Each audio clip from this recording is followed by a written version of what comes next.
नींद की प्यारी दुनिया में आपका स्वागत है। इस चैनल को सब्सक्राइब करें ताकि हर रात आपके सपनों में मीठी कहानियां उतरती रहें। आजकल की भाग दौड़ भरी जिंदगी में अक्सर मन बेचैन रहता है और नींद दूर चली जाती है। अगर आप भी किसी ऐसे अपने को जानते हैं जिसे सुकून भरी नींद नहीं आती, तो यह कहानी उसके साथ जरूर साझा करें। नमस्कार, मैं हूं कृतिका। आज मैं आपको सुनाने जा रही हूं एक बेहद मनमोहक और सुकून देने वाली कहानी। अब गहरी सांस लें और छोड़ दें।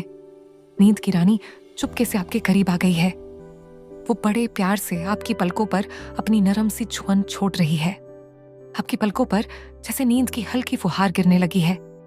धीरे धीरे आपकी आंखें भारी होने लगी हैं। आपका मन शांति से भरने लगा है। एक मीठी सी थकान पूरे शरीर में फैल रही है। अब आप अपने आप को हल्का महसूस कर रहे हैं, जैसे किसी बादल पर तैर रहे हों। और अब आप नींद की गहराइयों में धीरे धीरे उतरते जा रहे हैं। गहराई से, बहुत गहराई से आप सपनों की दुनिया के दरवाजे पर दस्तक दे रहे हैं। अब अपनी आंखें बंद कर लीजिए और इस प्यारी सी कहानी के साथ एक नई सुकून भरी यात्रा पर चल पड़िए। कहानी का शीर्षक है छोटा राजा और विशाल। अगर आप एक रोमांचक और प्रेरणादायक कहानी सुनने के लिए तैयार हैं, तो अपनी आंखें बंद करें, गहरी सांस लें और खुद को एक प्राचीन रहस्यमयी राजमहल के आंगन में महसूस करें। बहुत समय पहले एक समृद्ध और सुंदर राज्य था, जहां राजा वीर नाम का एक 10 वर्षीय बालक राज करता था। हालांकि वह उम्र में छोटा था, लेकिन उसकी बुद्धि और साहस किसी महान योद्धा से कम नहीं थे। राज्य के लोग उसे बहुत मानते थे, क्योंकि वह सिर्फ एक राजा नहीं, बल्कि एक न्यायप्रिय और दयालु शासक भी था। एक दिन राज्य में एक भयंकर संकट आ गया। पास के जंगल में रहने वाला एक जादुई काला सांप, जिसका नाम विशाल था, पूरे राज्य में झर फैला रहा था। उसके विष से नदियां दूषित हो रही थीं, फसलें सूख रही थीं और लोग बीमार पड़ रहे थे। राजा वीर ने अपने मंत्रियों और सैनिकों से इस संकट का हल पूछा, लेकिन कोई भी सैनिक विशाल से जीत नहीं पाया था। उसकी जादुई शक्ति इतनी भयानक थी कि उसके सामने जाते ही योद्धा बेहोश हो जाते। सभा में भय और निराशा का माहौल था, लेकिन राजा वीर ने अपनी छोटी मुट्ठी बांधी और आत्मविश्वास से कहा, राजा का कर्तव्य सिर्फ युद्ध करना नहीं, बल्कि अपने लोगों की रक्षा करना भी होता है। मैं इस समस्या का हल निकालूंगा। सभी दरबारी हैरान रह गए। एक छोटा सा बच्चा उस भयानक सांप का सामना कैसे करेगा? पर राजा वीर को कोई रोक नहीं सकता था। उसने अपने सबसे अच्छे मित्र अर्जुन को अपने साथ लिया और दोनों जंगल की ओर चल पड़े। जंगल घना और रहस्यमयी था। हर तरफ अजीब अजीब आवाजें आ रही थीं। रास्ते में उन्हें एक बुद्धिमान साधु मिले, जो एक पेड़ के नीचे ध्यान कर रहे थे। राजा वीर ने उन्हें प्रणाम किया और अपनी यात्रा के बारे में बताया।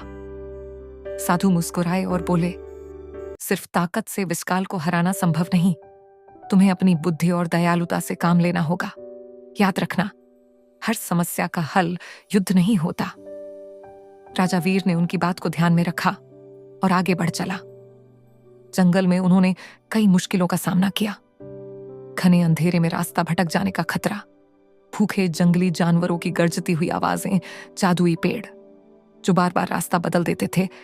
लेकिन वीर और अर्जुन ने अपनी सूझबूझ से हर मुश्किल को पार किया और आखिरकार वे विशाल की गुफा तक पहुंच गए। विशाल एक विशाल काला नाग था, जिसकी आंखें अंगारे जैसी जल रही थीं। वो गुफा से बाहर आया और जहरीली हवा छोड़ते हुए गरजा, नन्हे राजा, तुम मुझसे लड़ने आए हो?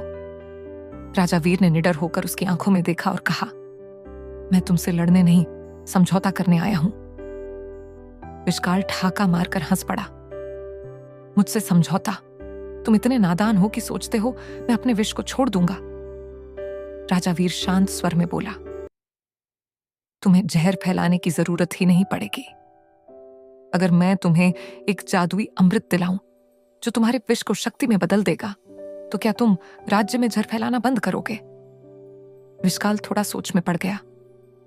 उसने कभी नहीं सोचा था कि कोई उससे लड़ने की बजाय मदद की बात करेगा। कुछ देर की चुप्पी के बाद वह बोला, अगर तुम सच में ऐसा कर सकते हो तो मैं तुम्हारी बात मानूंगा, लेकिन याद रखना, अगर तुम धोखा दोगे तो तुम्हारे पूरे राज्य को अपने विष से मिटा दूंगा। राजा वीर ने मुस्कुराकर कहा, एक सच्चा राजा कभी झूठ नहीं बोलता। राजा वीर ने सुना था कि जंगल की गहराइयों में एक प्राचीन गुफा है जहां अमृत का स्रोत बहता है, लेकिन वहां तक पहुंचना आसान नहीं था। रास्ते में एक भ्रमित करने वाला जादुई पेड़ मिला जो बार बार रास्ता घुमा देता था।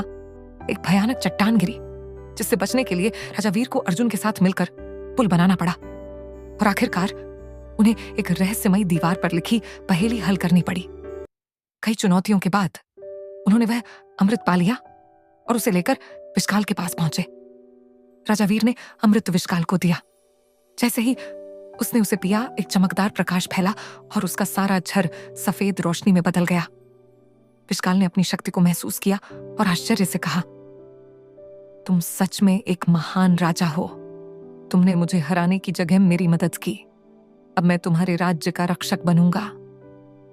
राजा वीर मुस्कुराया और बोला, युद्ध से ज्यादा ताकतवर होती है समझदारी और दयालुता। विशाल ने अपना वचन निभाया और पूरे जीवन भर राजा वीर के राज्य की रक्षा करता रहा।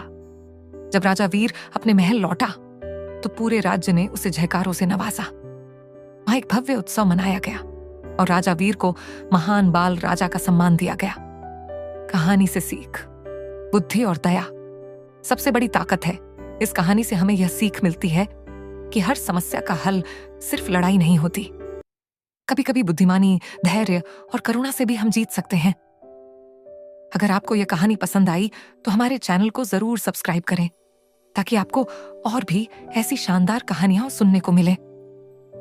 गहरी सांस लें, आंखें बंद करें और इस प्रेरणादायक कहानी को अपने दिल में बसा लें। जय श्री कृष्णा।